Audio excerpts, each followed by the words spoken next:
Welcome back. C programming language tutorial number 18 में हम start करने वाले हैं नया सेगमेंट जिसमें हम बात करेंगे कि सी लैंग्वेज में हम आउटपुट किस तरह से मैनेज करते हैं, कौन से फंक्शंस और कौन सी स्टेटमेंट्स यूज़ करते हैं आउटपुट के हवाले से। और प्रीवियस सेगमेंट्स में हम बात कर रहे थे ऑपरेटर्स के हवाले से। ट्यूटोरियल नंबर 11 से लेकर ट्यूटोरियल नंबर 17 तक, यानी कि तकरीबन 7 डिफरेंट सेगमेंट्स में हमने ऑपरेटर्स को इन डेप्थ डिस्कस किया है। अगर आपने वो सेगमेंट नहीं सुना तो ज़रूर सुने।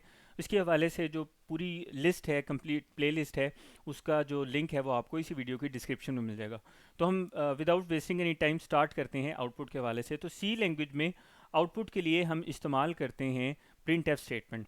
अब यहाँ पे प्रिंट एफ स्टेटमेंट का जो सिंटेक्स है वो वैसे तो एक ही है, वो एक ही सिंटेक्स में उस सारे को हम अंडरस्टैंड कर सकते हैं, लेकिन हमने उसे अपनी आसानी के लिए समझने के लिए प्रिंट एफ की 3 डिफरेंट वेरिएंट्स यहाँ पे डिस्कस किए हैं। एक तो सिंपलेस्ट फॉर्म है जो कि अभी आपके सामने एक नज़र आ रही है। हमारे पास प्रिंट एफ स्टेटमेंट लिखने का पैटर्न क्या है, हम पहले भी यूज़ करते हैं प्रीवियस ट्यूटोरियल्स में, कि आपने जो स्मॉल अल्फ़ाबेट्स हैं उसमें प्रिंट एफ लिखना है, उसके बाद पेरेंथेसिस यूज़ करेंगे विच इज़ स्मॉल ब्रैकेट्स, इनको हम पेरेंथेसिस बोलेंगे, ये हम बात कर चुके हैं प्रीवियस सेगमेंट में। और इन पेरेंथेसिस के दरमियान में फॉर्मेट स्ट्रिंग लिखी जाएगी। फॉर्मेट स्ट्रिंग की जगह पे कोई प्रैक्टिकली कोई एग्जांपल आएगी। जैसे यहाँ पे नीचे हमने क्या किया है कि इन पेरेंथेसिस के दरमियान डबल कोट्स में सी प्रोग्रामिंग लिखा हुआ है। तो डबल कोट्स में यहाँ से लेकर यहाँ पे जहाँ पे डबल कोट्स एंड हो रहे हैं, ये जो सी प्रोग्रामिंग लिखा हुआ है ये एक फॉर्मेट स्ट्रिंग है। इस पूरी को हम फॉर्मेट स्ट्रिंग बोलेंगे। और फॉर्मेट स्ट्रिंग लिखने के बाद फिर क्लोजिंग ब्रैकेट आ जाएगी पेरेंथेसिस के हवाले से, और आखिर में हम यूज़ करेंगे semicolon which is statement terminator, जो इस चीज़ को इंडिकेट करेगा कि यहाँ पे प्रिंट एफ स्टेटमेंट ख़त्म हो चुकी है। तो ये प्रिंट एफ स्टेटमेंट की सिंपलेस्ट फॉर्म है। इसी तरह से हमारे पास एक दो और सेगमेंट्स हैं जिसको हमें समझना बहुत ज़्यादा ज़रूरी है। फॉर एग्जांपल, अगर हमें एस्केप सीक्वेंस यूज़ करना है, एस्केप सीक्वेंस सिंपली क्या करता है कि वो जो हमारी आउटपुट है उसको थोड़ा सा बेहतर बना देता है। उस आउटपुट को बेहतर किस तरह से बनाता है कि कुछ स्पेसिफिक जो करेक्टर्स हैं उनके थ्रू हम उसको यूज़ करते हैं, उन करेक्टर्स को, और उन करेक्टर्स को यूज़ करने से फ़ायदा हमें ये होता है कि हम उसकी जो आउटपुट है उसको थोड़ा सा बेहतर करके वहाँ पे शो करवा लेते हैं। तो एस्केप सीक्वेंस के साथ प्रिंटफ कैसे इस्तेमाल होता है उसका भी हम पैटर्न देख लेते हैं। तो उसमें सिंपल सा सिनेरियो है, वो ये है कि आपकी जो प्रिंटफ फॉर्मेट स्ट्रिंग है रहेगा यही सारा जो सिंटैक्स है। अभी हम इसको मज़ीद कॉम्प्लेक्स नहीं कर रहे, लेकिन इसी फॉर्मेट स्ट्रिंग में ये जो डबल कोट्स में हम फॉर्मेट स्ट्रिंग में जो कुछ भी लिखते हैं, इसमें किसी भी जगह पे जहाँ पे भी हम चाहें हम एस्केप सीक्वेंस यूज़ कर सकते हैं। बहुत सारे एस्केप सीक्वेंसेस हैं, यहाँ पे सिर्फ हम एग्जांपल के तौर पे एक एस्केप सीक्वेंस यूज़ कर रहे हैं विच इज़ \n, जो कि यूज़ होता है न्यू लाइन के लिए, n फॉर न्यू लाइन। तो ये क्या करता है कि आउटपुट को, यानी कि \n से आगे जो भी स्टेटमेंट आएगी या जो भी कोई कुछ भी लिखेंगे या कुछ भी ऐसी चीज़ आउटपुट में नज़र आनी चाहिए वो नेक्स्ट लाइन में नज़र आएगी। तो ये हमें इसका एक छोटा सा एडवांटेज है। तो एस्केप सीक्वेंस की पहचान क्या है कि फॉर्मेट स्ट्रिंग में \, के साथ आगे कोई ना कोई एक आध करेक्टर लिखा होगा जो कि आउटपुट को थोड़ा सा मैनिपुलेट करेगा, तो वो एक पहचान है एस्केप सीक्वेंस की। तो जब भी प्रिंट एफ स्टेटमेंट के साथ हम एस्केप सीक्वेंस यूज़ करते हैं तो फॉर्मेट स्ट्रिंग में हम उसको लिखने का पैटर्न ये है कि विद \, हम उसको यूज़ करते हैं।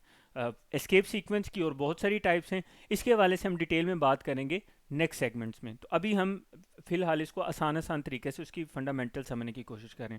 तो ये होगी एक सेकंड फॉर्म। इसी तरह से थर्ड पॉसिबल फॉर्म क्या हो सकती है कि आपकी जो प्रिंट एफ स्टेटमेंट है वो कोई वेरिएबल्स भी किसी वेरिएबल की वैल्यू भी प्रिंट करवा रही है। एक वेरिएबल भी हो सकता है, एक से ज़्यादा वेरिएबल भी हो सकता है, और कोई एक्सप्रेशन भी हो सकता है। तो उसका क्या पैटर्न है लिखने का, उसका सिंपल सा तरीकाकार ये है कि फॉर्मेट स्ट्रिंग में हम जैसे बाकी अपनी स्ट्रिंग लिखते हैं, लाइक टोटल मार्क्स, और ये हमने लिख लिया, वहीं पे उसी फॉर्मेट स्ट्रिंग में ही हमने उस वेरिएबल या एक्सप्रेशन की वैल्यू को डिस्प्ले करवाना होता है।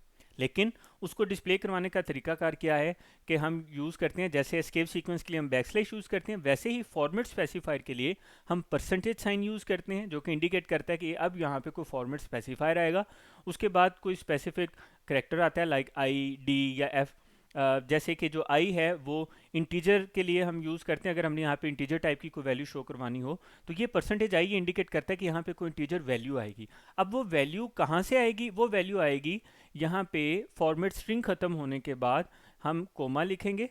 कोमा सेपरेट करेगा फॉर्मेट स्ट्रिंग को और आर्गूमेंट लिस्ट को। आर्गूमेंट लिस्ट की जगह पे कोई एक वेरिएबल भी आ सकता है, एक से ज़्यादा वेरिएबल भी आ सकता है, कोई एक्सप्रेशन भी आ सकता है। एक्सप्रेशन से मुराद आप यहाँ पे ये भी डायरेक्टली लिख सकते हैं a × 2, तो ये एक एक्सप्रेशन की फॉर्म है।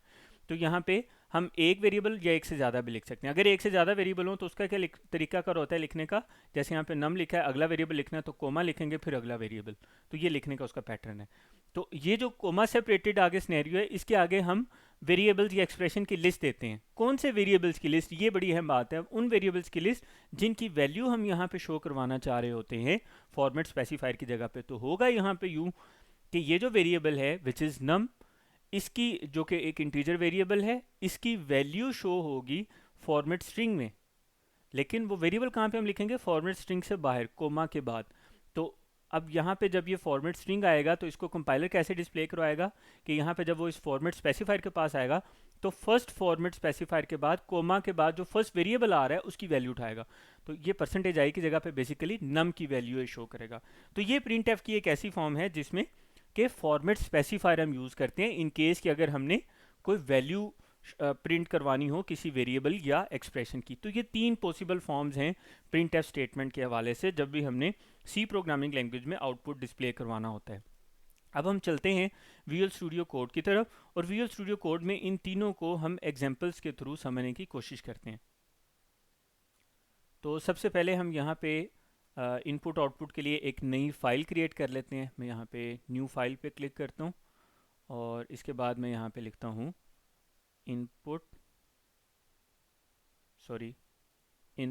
आउटपुट। हम फाइल का नाम रख लेते हैं और input output dot C extension दे देते हैं। ये लिखने के बाद मैं एंटर करता हूँ, एक नई फाइल क्रिएट हो जाएगी। नई फाइल क्रिएट करने के बाद मैं यहाँ पे उसी तरह से प्री प्रोसेसर डायरेक्टिव यूज़ करते हुए फाइल ऐड कर लेता हूँ standard input output dot H की। उसके बाद हम यहाँ पे मेन फंक्शन स्टार्ट करते हैं और मेन फंक्शन स्टार्ट करते हुए हम अब यहाँ पे वर्किंग करते हैं प्रिंट एफ के हवाले से। तो सबसे पहले जो हमने पहली एग्जांपल देखी थी सिंपल प्रिंट एफ, तो सिंपल प्रिंट एफ की हम एक एग्जांपल देखते हैं। सिंपल प्रिंट एफ की एग्जांपल में मैं यहाँ पे लिखता हूँ प्रिंट एफ, और प्रिंट एफ लिखने के बाद मैं यहाँ पे लिखता हूँ, हम सी प्रोग्रामिंग लैंग्वेज लिख सकते हैं। यहाँ पे हम चैनल का नेम लिख सकते हैं, कुछ भी लिख सकते हैं, अपना नेम लिख सकते हैं, कोई भी चीज़ जो आप प्रिंट करवाना चाह रहे हो सिंपली, ठीक है। हम इस तरह से लिख सकते हैं, सेमीकोलन यूज़ करेंगे, सिंपल। तो इस डबल कोट्स के अंदर जो कुछ आ रहा है ये फॉर्मेट स्ट्रिंग है। इसको मैं सेव करूँगा, सेव करने के बाद मैं इसको यहाँ पे प्रिंट करवाऊँगा, ये चेक करने के लिए कि कोई एरर तो नहीं आ रहा। तो जब मैं इसे प्रिंट करवाऊँगा तो यहाँ पे क्या आ गया, रियल गुलरेज यूट्यूब चैनल, जो भी मैंने यहाँ पे लिखा है वो उसने यहाँ पे डिस्प्ले करवा दिया। अच्छा, मैं इसको अगर चेंज करना चाहूँ तो मैं चेंज भी कर सकता हूँ। मैं इसको यहाँ पे कर सकता हूँ इनपुट आउटपुट इन सी, ठीक है। मैं इसको इस तरह से लिख सकता हूँ। तो ये एक हमारे पास सिनेरियो है। अच्छा, दूसरी पॉसिबिलिटी क्या हो सकती है कि प्रिंट एफ स्टेटमेंट के साथ मैं कोई एस्केप सीक्वेंस यूज़ करूँ। तो print F statement with escape sequence, इससे क्या फ़र्क पड़ेगा इसको अभी हम देख लेते हैं। मैं फॉर एग्जांपल यहाँ पे लिखने जा रहा हूँ, मैं यहाँ पे लिखता हूँ ट्यूटोरियल नंबर 18, ठीक है। ये लिखने के बाद मैं इस पर सेमीकोलन यूज़ करता हूँ, उसके बाद मैं इसको सेव करता हूँ। सेव करने के बाद मैं इसको यहाँ से एग्जीक्यूट करूँगा तो आप ये देखें क्या आ रहा है, input output in C tutorial number 18। तो ये साथ जुड़ा हुआ है, तो इसका फॉर्मेट कुछ ज़्यादा बेहतर नहीं लग रहा। तो मैं ये करता हूँ कि ये जो फर्स्ट प्रिंट एफ स्टेटमेंट है, यहाँ पे मैं एस्केप सीक्वेंस यूज़ करूँगा कि मैं यहाँ पे यूज़ करने जा रहा हूँ। एस्केप सीक्वेंस लिखने का क्या पैटर्न है, हमेशा बैकस्लैश लिखेंगे, उसके बाद जो भी एस्केप सीक्वेंस यूज़ करने जा रहे हैं उसका वो करेक्टर नेम लिखेंगे। तो करेक्टर लिख दिया मैंने एन, उसके बाद मैं इसको सेव करूँगा तो बैकस्लैश एन यूज़ करते हैं न्यू लाइन पे जाने के लिए। अब ये क्या करेगा, यहाँ से आगे ये न्यू लाइन पे चला जाएगा। मैं देखें इसको सेव करता हूँ, सेव करने के बाद मैं इसको अब जब रन करूँगा तो अब ये देखें इनपुट आउटपुट इन सी, और इसके बाद इसने क्या किया, बैकस्लैश एन की वजह से यहाँ पे जो बैकस्लैश एन लिखा हुआ है विच इज़ एस्केप सीक्वेंस, इसकी वजह से ये आ गया नेक्स्ट लाइन पे। तो नेक्स्ट लाइन पे जब आ गया तो फिर ये जो प्रिंट एफ स्टेटमेंट आई ट्यूटोरियल नंबर 18 वाली, तो ये उसने नेक्स्ट लाइन पे शो करवाई है। तो हमें ये इसका एक एडवांटेज है एस्केप सीक्वेंस का। तो ये दो डिफरेंट पैटर्न हमने पढ़े थे। ये देखें, ये सिंपल प्रिंट एफ स्टेटमेंट है और ये विद एस्केप सीक्वेंस। अच्छा, अब आ जाते हैं नेक्स्ट पॉसिबिलिटी पे कि अगर वेरिएबल्स या एक्सप्रेशन है उसके साथ हमने यूज़ करना हो तो उसका क्या तरीकाकार है। तो हम इसको भी देख लेते हैं। मैं यहाँ पे लिखता हूँ प्रिंट एफ, कमेंट हम यहाँ पे लिख देंगे print F with format specifier. तो फॉर्मेट स्पेसिफायर जैसे कि इसका नाम बता रहा है कि ये किसी चीज़ का फॉर्मेट स्पेसिफाई करेगा। किस चीज़ का फॉर्मेट स्पेसिफाई करेगा? किसी वेरिएबल या एक्सप्रेशन की वैल्यू का, इन सिंपल टर्म्स। तो मैं यहाँ पे एक वेरिएबल ले लेता हूँ, int num is equal to 54, right, कोई वैल्यू ले लेते हैं हम। उसके बाद मैं इसको सेव करता हूँ। यहाँ पे मैं लिखता हूँ print F statement. Print F statement में कहता हूँ कि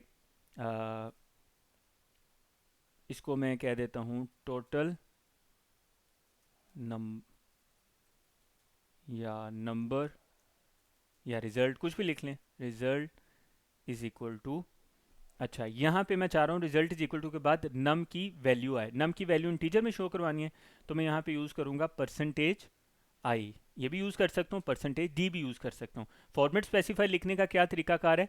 एक तो हम डबल कोट्स में लिखेंगे, जैसे एस्केप सीक्वेंस भी हमने डबल कोट्स में लिखा था। दूसरा आपने इसमें क्या याद रखना है, हमेशा परसेंटेज सिंबल से स्टार्ट होगा। तीसरी बात ये याद रखनी है कि उस परसेंटेज सिंबल के बाद हम कोई करेक्टर लिखेंगे जो कि करेक्टर डिफाइंड होगा।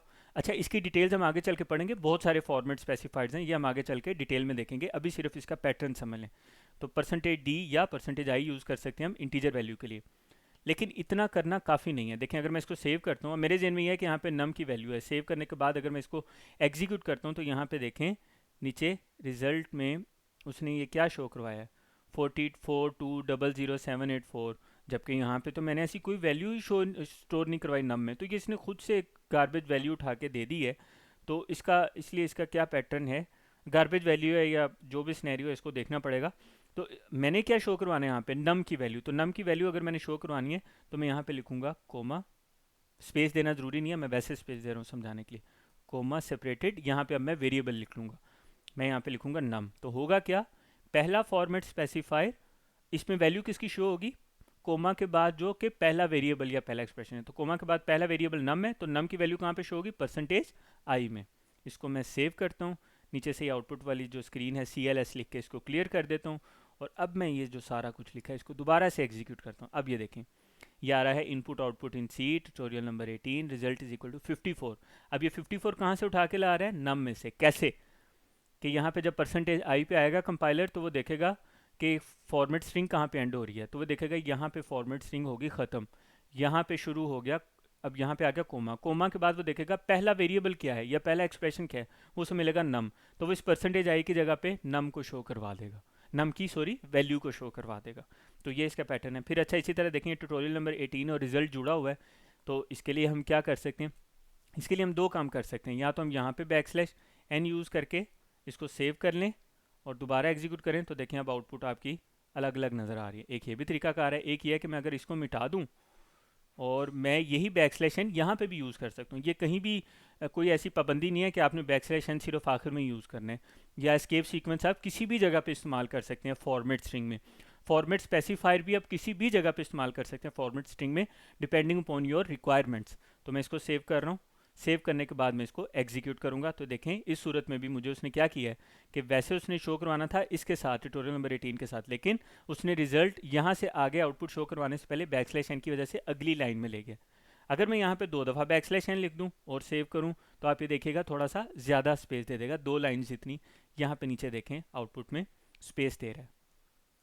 एक चीज़ यहाँ पे आपको ये क्लियर होगी। दूसरा, एक और दिलचस्प चीज़ देखें कि ये वाली जो लाइन है, ये जो मैंने प्रिंट एफ स्टेटमेंट लिखी है, इसमें मैंने क्या क्या किया है कि ये जो मेरा फॉर्मेट स्ट्रिंग है, इस फॉर्मेट स्ट्रिंग में गौर करें, मैंने अपनी रूटीन की ये जो स्ट्रिंग है ये भी लिखी है, इसके साथ साथ मैंने इसमें एस्केप सीक्वेंस भी यूज़ किया है, और इसके साथ साथ मैंने इसमें फॉर्मेट स्पेसिफायर भी यूज़ किया है। तो अब हमने क्या किया, वो तीनों पॉसिबिलिटीज़ को कंबाइन कर दिया, उनको इकट्ठा कर दिया, जोड़ दिया।